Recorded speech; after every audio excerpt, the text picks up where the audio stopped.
So with that, let me get going. So, um, quote here from Y Combinator: "We always remind founders not to lose sight that the most important tasks for early stage company are to write code and talk to users." And I think that's so important because being close to your customers, understanding what they want it's like a core function, not just when you're founding, but at any stage of a business. Um, Apologies for my slide title there, which I obviously forgot to update. This is nothing to do with software application architecture. Um, so I just wanted to kind of like anchor that, talking about like how important it is to talk to users. It's important on the product side, it's important on the marketing side, it's important on the sales side. Everything you're doing in a business is essentially figuring out what users want and then creating a solution that they will pay for. If you can't do that, you don't have a business, and the only way to find out what customers want is to go and speak to them, basically. So we're going to talk about two types of research broadly: um, generative user research and evaluative user research. So, generative user research, this is where you're asking open questions. You're effectively trying to figure out what are the problems that you should be solving for your users. So you're asking open questions, you're understanding their lives, you're understanding how they do things at the moment, you're understanding how they see the world, what concepts they have, like what problems they've got, their needs, and how much value they put on different problems and how much they would spend to solve those problems. So that as a sort of, it's often gets into the jobs to be done space, where you're really just trying to understand, the competitive set and what is your value proposition overall. Evaluative user research is then very much in the solution space. It's much more targeted or tactical.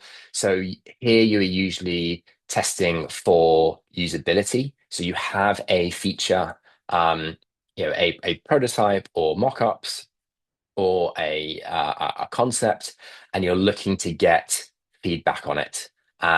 And usually, as I say, that's very much like tactical usability. Do people know how to navigate through this prototype? Can they actually get done what they want to get done? Is it obvious, or does it need more explanation or better signposting, better design? Um, Both of these, though, you know, even if you're doing research in a fairly informal manner, then sit in a kind of a process of finding users. So actually, if I say to you, well, you've got to go and speak to users, great, and you've onboarded that, like, where do you find those users? Which users do you go and speak to? So you always end up in this process, which in a mature company will be fairly well defined, and in a startup might be done fairly informally, but you'll still be doing it whether you recognize it or not. So I'm going to run through this because it's going to provide the structure then for the rest of the rest of the talk. Muddling my words here. So, firstly, you've got your design phase where you are forming your hypothesis. So this is sort of like, why are you even speaking to customers? What do you want to understand from them?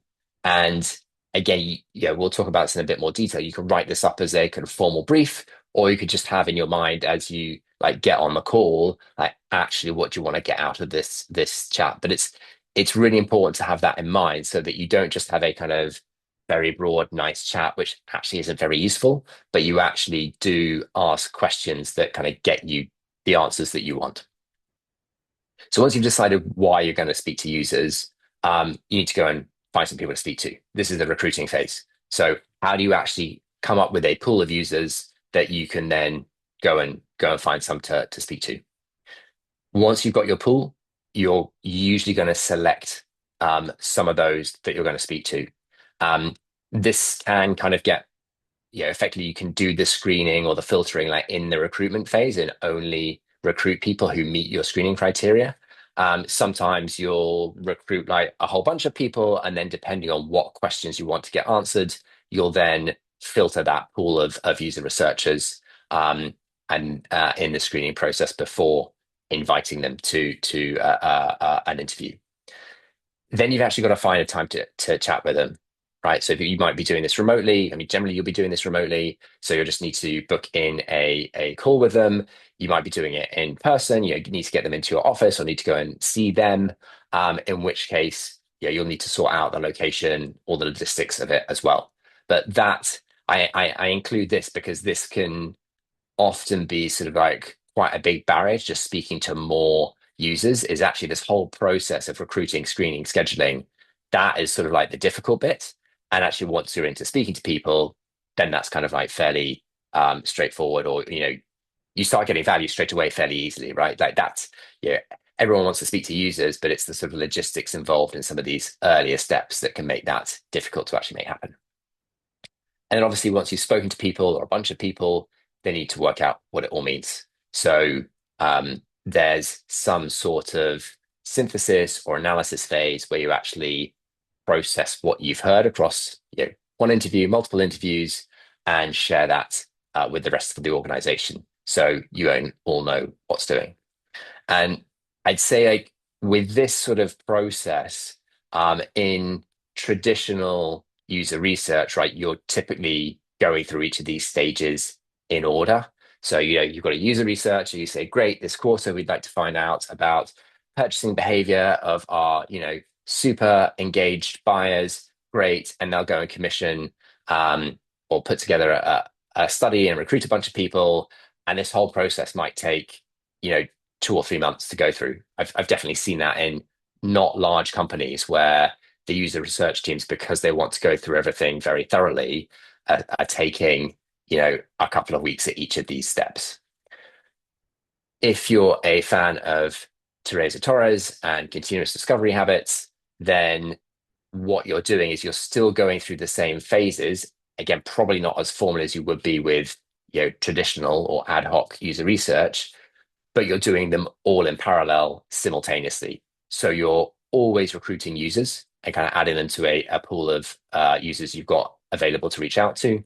And then every week, every month, you are then screening, scheduling, and running interviews so that every week, every day, you've got someone new to speak to. And then your design effectively comes like right before the interview, where you say, okay, today the questions we have are X, because you're always going to have questions, and then you just speak to whoever you've got time booked with. So it's two different approaches, right? The continuous discovery is really, really useful for having like a constant pulse and constant feedback on what you're doing and making sure that you get really fast feedback. And then the what I call the ad hoc feedback, where you kind of, or discrete feedback, where you go and kind of like run this pipeline end to end once off. That is great if you want to do a really deep, well-structured research into something in particular. But it can be a little bit long-winded for day-to-day development. So let's run through each of those phases. As I say, like each of these phases can be more or less formal, right? So on the kind of very formal, kind of very structured side of things, in the design phase, you might fill out a user research plan. And this is an example template we've got on Hustle Badger, right? Where it's probably a page long, and you're going through saying, like, right, okay, what's the objective here? Who's the owner? What stage are we at in the product development? Who are the stakeholders involved? What's the context? And you're kind of like getting that problem definition and some of those related things down on a piece of paper, so that you know if you're going to be spending money recruiting people, that money is well spent. It's obvious what you're going to get for spending that money of recruiting people, of doing user tests with them. If you're doing this much more informally, much more like continuous discovery, then you might just be asking yourself again, anytime before the interview starts, like, what is the core question we are trying to answer? And how, therefore, like, what are the questions we want to ask to get that answer? So examples here, you might have a research question, which is, oh, we're starting up a food delivery app. What are the main things that users care about for that? Is speed of delivery the main kind of differentiator for them, or is it something else? You might have another core question, which could be something like, oh, we've got a new onboarding flow. Is it intuitive? Can people get through it? Do we need to make any changes to it? So this first question about what do users care about, that would be generative research, problem space. The second one around the onboarding flow, that's evaluative research. That's about the solution and evaluating that. So this is the design phase. Why are you even wanting to speak to users? What are you trying to get out of these particular conversations? Second stage, then, you know why you're speaking to people. Great. Go and find some people to speak to. Um, Generally, this is done Oh, by, question, Ed. yeah, sure. So you are combining the generative and evaluative in one. Do you advise doing that, or is it just better to do the generative first because it's kind of open-ended and then do evaluative ones separately? So I'm just talking about them to make a distinction between them. So the recruiting process is going to look fairly similar for both of them. The actual interview is going to look quite different. Often you'll be doing more one than the other. But sometimes, and I'd say particularly in startups and scale ups, it's useful to blend both of them, where even if you are doing predominantly evaluative research, you still ask some open-ended questions at the beginning. Or Okay, even if you've got you want to talk to them about jobs to be done or something fairly generative, you still bounce a few concepts off them to kind of stress test what they've told you. okay, thank you. Mark, I can see your hand up as well. Hey Ed, yeah, I had a question around customer advisory boards. Yeah. I'm looking to set one up with a venture that I'm working on at the moment. Um, yeah, I believe I've got a base of users, maybe 5 to 10 people who are quite passionate and they get involved. I have set something similar up in the past, but it just frazzled out. I'm just wondering if you have any tips or guidance from yourself or anyone in the group in terms of how I can like set that up so it doesn't just peter out after a couple of weeks. Yeah. And I mean, generally, when I've seen customer advisory boards, these are running on a fairly long-term basis. So 5 or 10 people's great. But yeah, they are meeting maybe like once a quarter or once every 6 months. And then the company running them is putting quite a lot of effort into making those worthwhile for the people to turn up. So I think it's important to pick, you know, participants who really care about your product. It's almost like it's kind of like one of the limitations, one of the benefits, get people who, they spend their day like working in your tool if you're doing that kind of SaaS thing, which I kind of assume you are. Um, and then, as well as asking them questions, you want to be probably giving them a preview of the roadmap. You want to be like showcasing how you've incorporated their feedback from before so that they feel engaged Mm. and kind of bought into the process. Um, I probably wouldn't with that kind of number of people try and have a always on WhatsApp group or something where you're expecting them to be just like chatting away every day. That might work if you've got a few hundred people in it. So when I was working at Depop, we had a Slack channel for our top sellers, and that had about 300 people in, and it was almost like a kind of priority customer service line for our best Mhm. sellers. But that worked because we had dedicated community manager and 300 sellers in it, and they knew each other in real life to a certain degree. Um, so hope that helps. Yeah, that helps. Thank you. Um, yeah, so this is if you're doing this on a B2B side, you only need to recruit a handful of people. You can do that sort of direct outreach, send them an email. If you're doing this B2C and you want to recruit these people at scale, then you're often going to do this either in your own product or through your own marketing channels. So emails, banners on your website, pop-ups, you could be running even social media ads to recruit people, or you're going to go to an agency and pay them to recruit people for you. Um, this is an example email we've actually ran earlier this year at Hustle Badger, how we were recruiting people, and you can see it's fairly basic, right? You're just being like fairly straightforward and saying like, "Hey, we'd love to chat with you." And what we're doing here is we're just funneling people into a survey where we can capture their details, details of the people who are interested. So we've got their consent to reach out to them about research, but also we can ask them a few more questions, which we'll then use in the screening phase, which comes after this. So here, you might want to think about some high level screening. Are you reaching out to new users or existing users? Are you going to give those people incentives? Is there a slightly different pitch for people who are paying or non-paying users?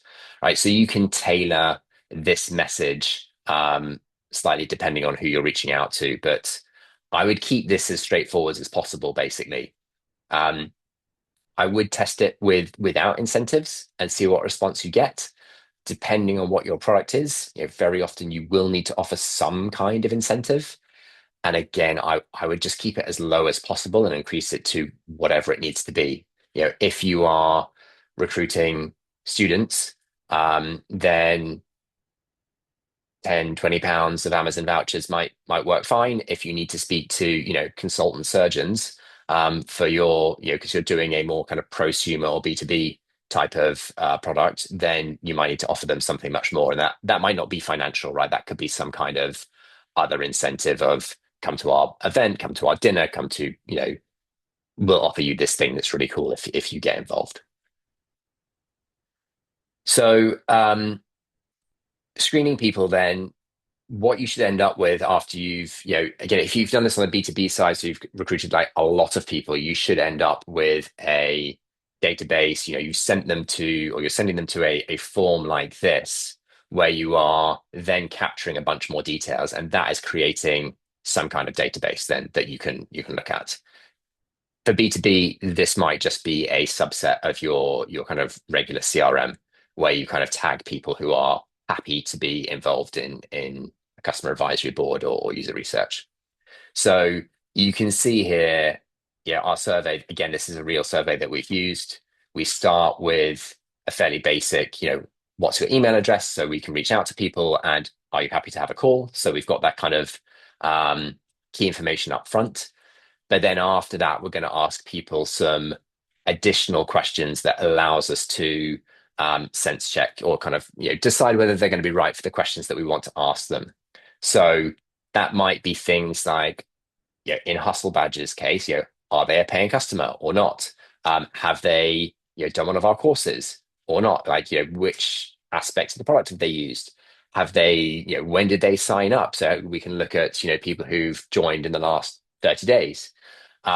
You might look at things like, well, what is the company size? What is their experience level? So you can then have a look at how much they match your ICP as well. So ideal customer profile.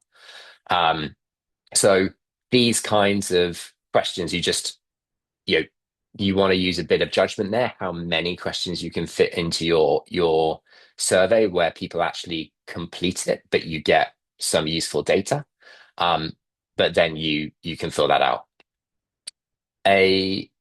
Something else you want to do if possible, is match this with product data or sales data. So we've done this quite crudely because we're a startup where we've just asked people for their email address, and then we can match their email address to what we see in Stripe, what we see in our on-site tracking, what we see in our newsletter engagement. So we can get some kind of behavioral metrics and commercial metrics out of those other systems from that email address. Obviously, that's better if you can, if your systems allow you to give them a tracking pixel or somehow automatically connect users who respond to your survey through to internal services, because then you can map just a bunch of other data that you want to map to them. That's then really useful so that when you're speaking to people, you're not just kind of saying like, hey, how's it going? Tell me a bit about you. You've almost got like a full briefing there where you know that actually this is someone who spent, £300 with you in the last 6 months. They joined, a year ago.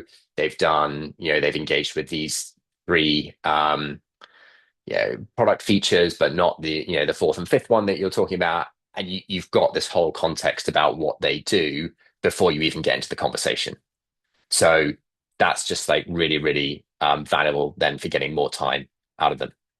But the real purpose of this kind of phase, then, this screening phase, is you probably decide you don't want to speak to everyone, right? So if you're going to be testing the onboarding flow, then you probably want to speak to people who have joined in the last month.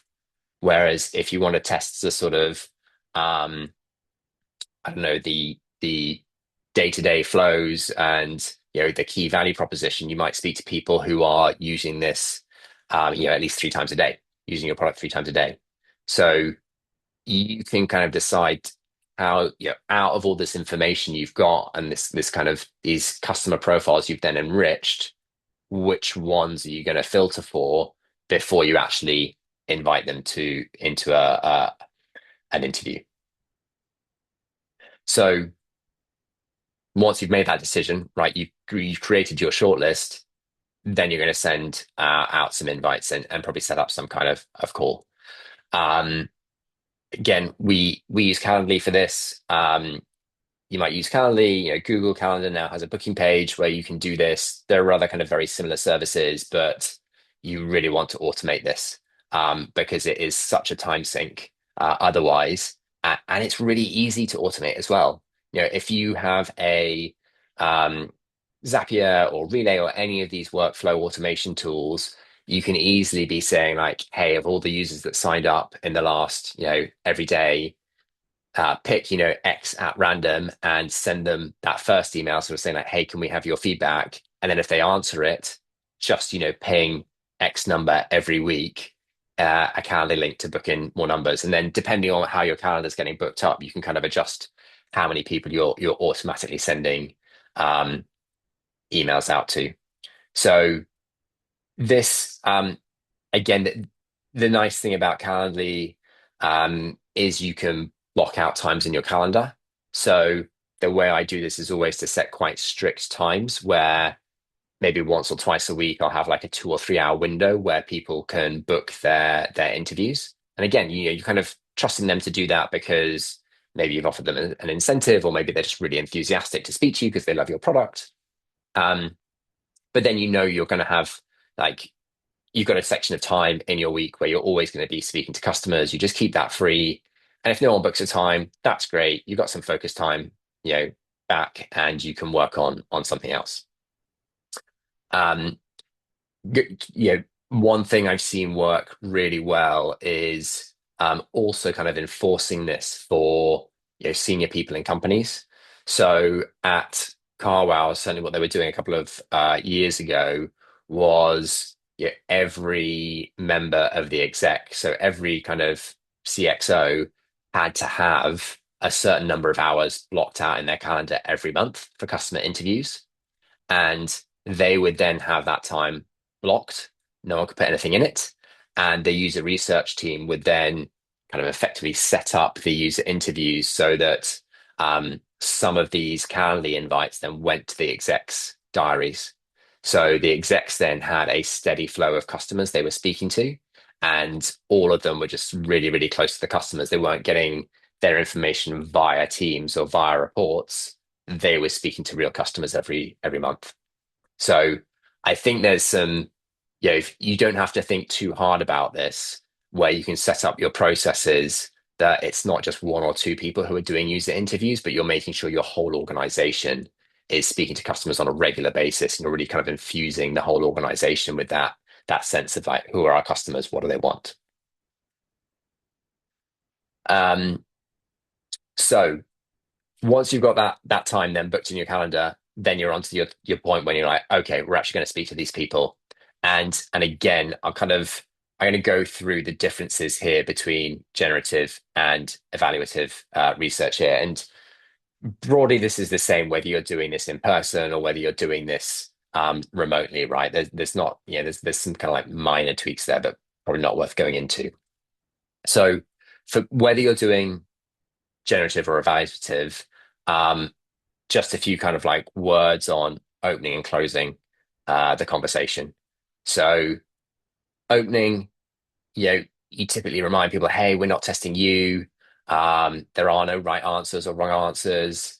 Please think out loud, so we understand how you're thinking about things. Don't worry about mentioning even minor things. We're really interested in the details. Often you might say something like, oh, I'm not working on this product, so don't worry about offending me. Or you might just say, we want to hear your honest thoughts. I mean, you can see how you phrase it. And you can remind them that you're recording it, which you should be.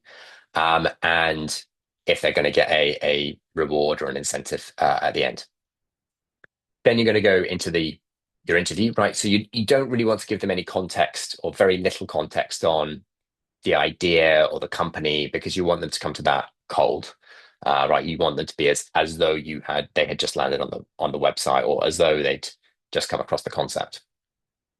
So then you do your interview, and at the end of it, once you've finished asking them, you can close out by asking them, "Hey, yeah, any final thoughts? Any questions we didn't cover but you think I should have?" Um, Obviously, thank them. Obviously, confirm you've got the right details to pay them or give them their rewards. And if you are kind of looking for more people to speak to, so I'd say either you're doing more like enterprise SaaS or you're very early stage startup and you're finding it difficult to recruit people, then I would ask them for one more person to speak to. So not like, hey, is there anyone else we can speak to? But like, could you recommend one person right now that we should also reach out to?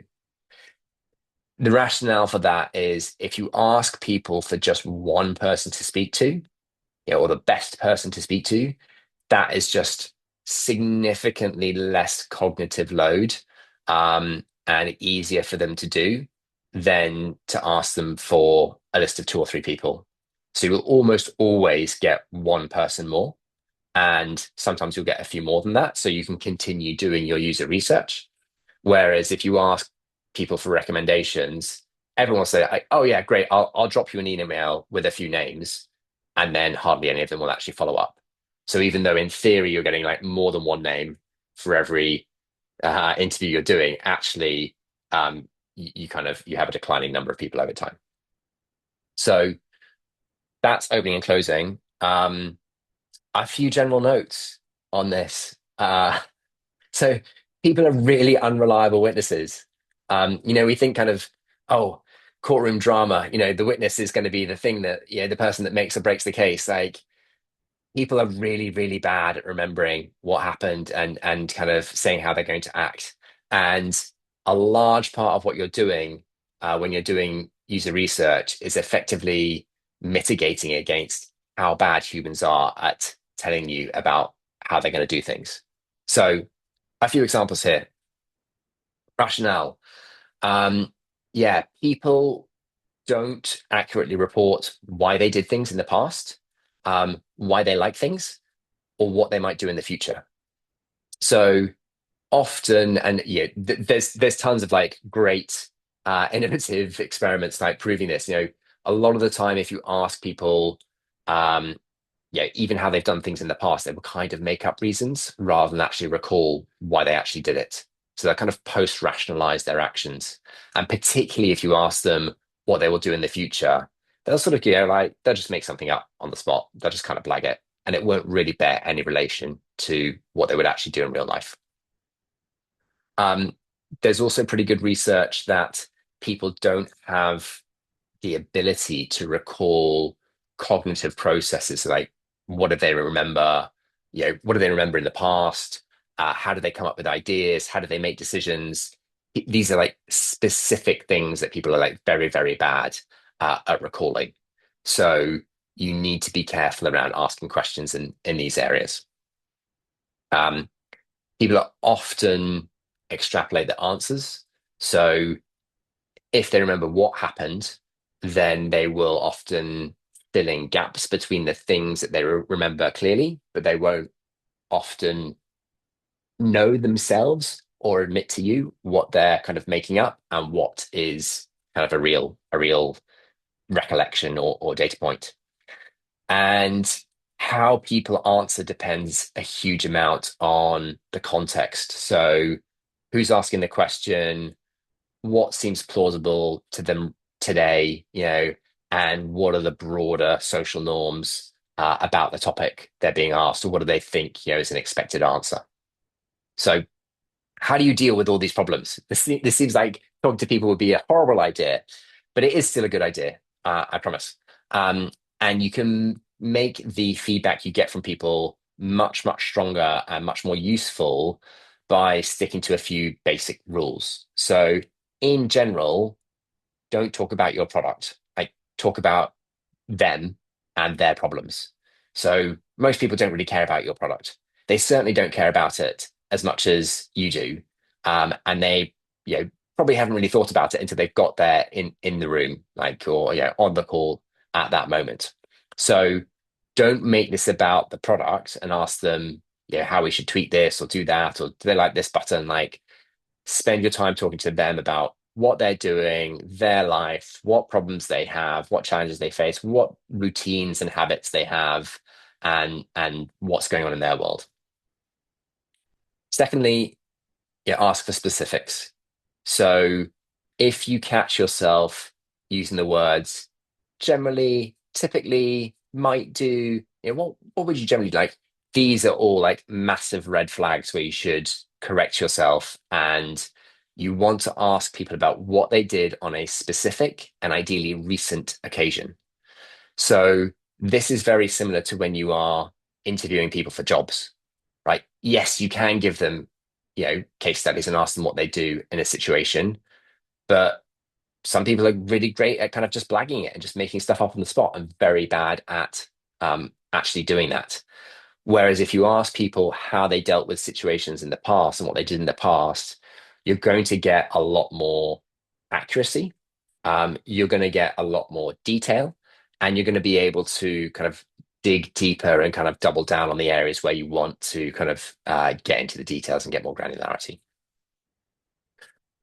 Thirdly, say as little as possible. So it's very, very tempting to explain the context and the product and why you design things because you've spent a lot of time doing this. You've got to remember like that is not useful to you at all. You are definitely not trying to sell people on these calls. You are really just trying to say as little as possible to get them to give you more information. So don't waste the time on the call with you talking. Like you want to shut up as quickly as possible, get them talking and listen to them. And finally, neutral language. So you want to be as careful as possible that whenever you're asking people what they think of something or to do something, that you ask that in as neutral language as possible. So they shouldn't be able to tell from the way that you ask them whether this is your product or a competing product, or you think it's a great idea or you think it's a horrible idea. You should just be like completely flat throughout. So don't ask them to check the onboarding is smooth. Ask them to go for the onboarding. Let you know what they, what do you think? That kind of thing.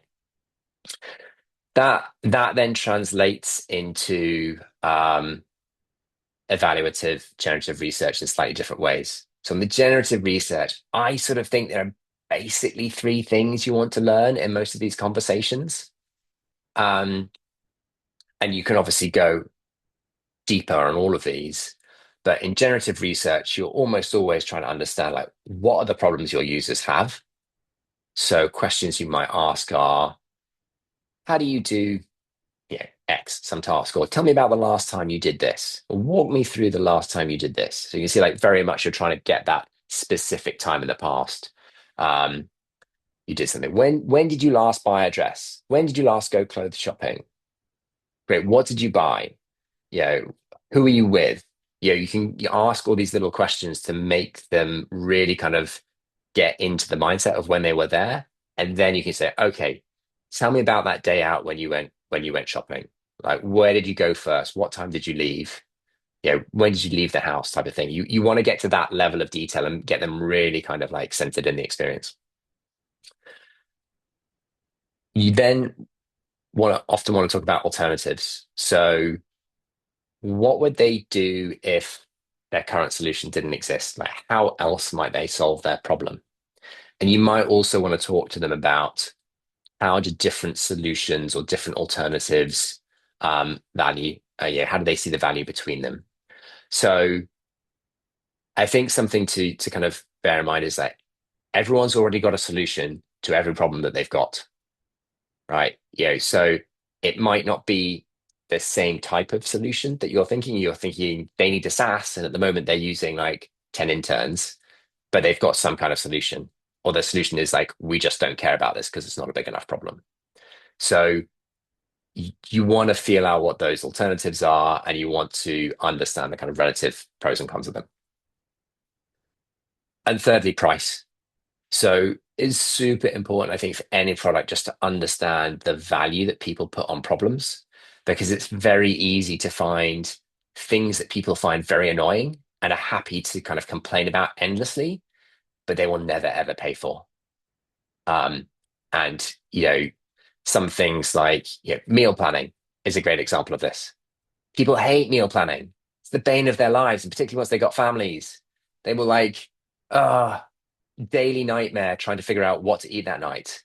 How many paid meal planners are there? Like zero. No one makes any money from selling recipes or meal planning apps online.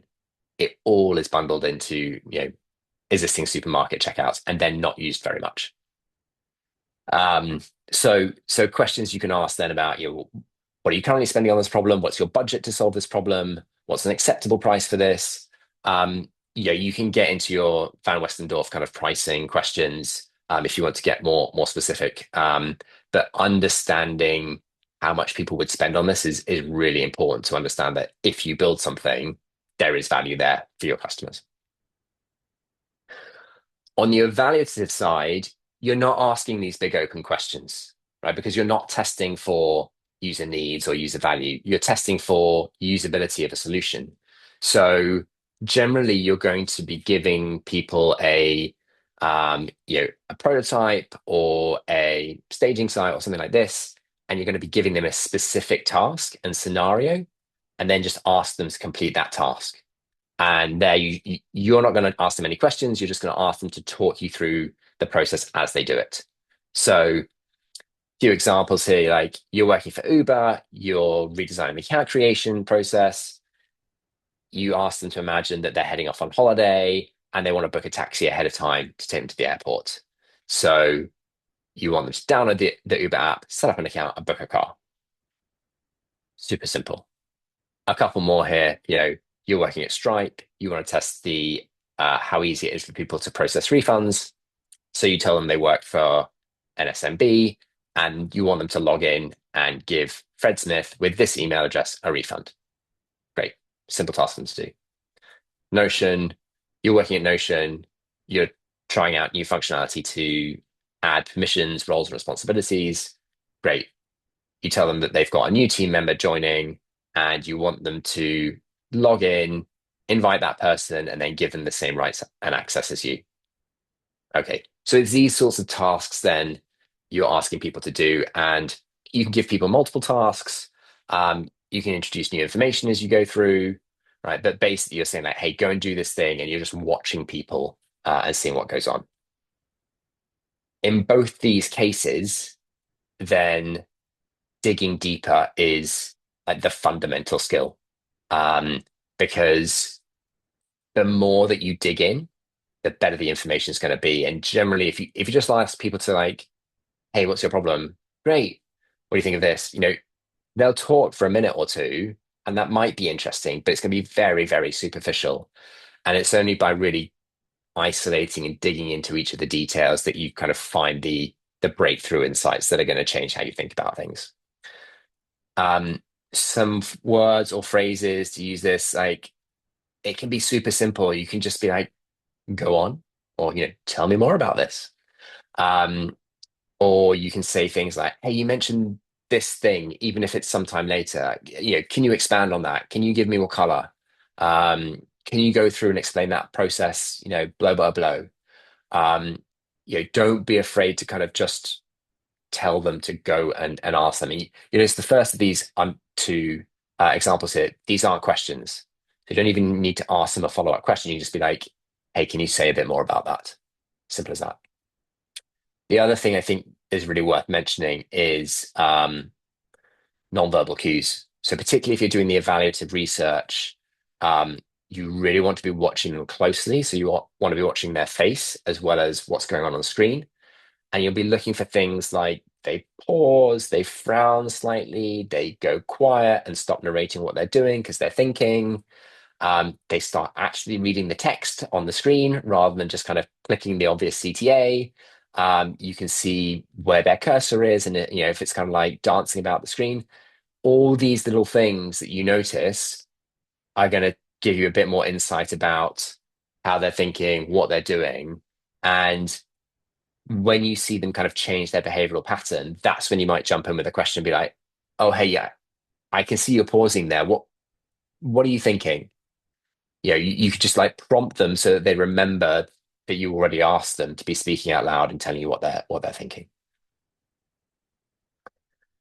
So final step here and final slide, analyzing the results. Great. You've done your interview. Hopefully you've done like a whole bunch of interviews. What do you do next? These insights that you've got now, they're only going to be useful if you actually use them to inform your decisions going forwards. Your product decisions, your marketing decisions, so on. So you want to get the results out, from your mind, from the transcript to the wider company as fast as possible and as comprehensively as possible. As a kind of few tips I'd say here. This is a research repository that Depop built. So you can see it's a Notion page. They've got a whole bunch of different um, research projects that they did, and they've tagged them up, in a number of different ways, basically as many different ways as they can think of. What was the team that did it? What was the methodology? What platform was it on? What features did they look at? What product areas did it cover? Did they ask buyers or sellers? When was it done? This is super, super useful. It takes a little bit of upfront setup, but once this is in place, it means that going forwards, if teams have research questions, they don't have to go and speak to new users all the time. They can go back to what was, the research that's already been done and see if there's anything in there. And this ideally, you want to have a summary that you've written from the transcripts, from the interviews that you've done quickly after you've done them. But you also just want the raw interview transcripts and footage. A couple of years ago, 2, 3 years ago, of course, you get the transcripts and you'd never ever go into them again. Just I hardly ever saw teams doing that. Now you've got generative AI and you've got LLMs, your ability to like quickly search through large numbers of transcripts and for transcripts to be super, super valuable is really, really high because you can plug those into some kind of RAG bot and you can then just query. That can be as simple as just having a Google Drive, right? That you connect to ChatGPT and then you say like, "Hey, out of these transcripts, can you see if anyone talked about this?" You then want to go and check the actual transcript, right, and see what people actually said and make sure the LLM isn't kind of over reporting or hallucinating. But I think this is a fundamental change in the value of that kind of raw transcripts going forward. And I'd say the other thing is like share your findings like really quickly and broadly. So don't worry about doing like a massive kind of deck or something super pro because generally there'll be like one or two insights that are super valuable and then a bunch of kind of like vaguely interesting stuff. And you just want to get that like super important stuff out to as many people as possible. So when you have an interview or when you finish like a week of interviews, I would say like email or Slack message, like all the people that are going to care about it, as many people as possible with just those highlights. It takes them 2 seconds to read. You can then dump that straight into your repository and you're done. And then you can add to it later if you do more questions.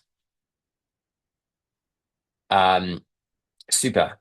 So just to wrap, how are we doing for time? Yeah, quick. I just mention these quickly and then I'll ask some of the questions. So as I mentioned, like a few things we got on Hustle Badger, if you want to dig deeper, we've got our product discovery course. So this is a self-paced, on-demand course that's part of our monthly subscription. But a ton of things around speaking to users in there. The research brief that I showed, the kind of upfront, the survey, the question. We've got like a bunch more questions, like bank of 50 questions you can ask people. So like all these things just in more detail you'll find in that course as well as a bunch of other stuff. And we also have just a couple of wiki articles on qualitative user research. that are worth checking out as well. I'm going to dump some links in again in case you missed those.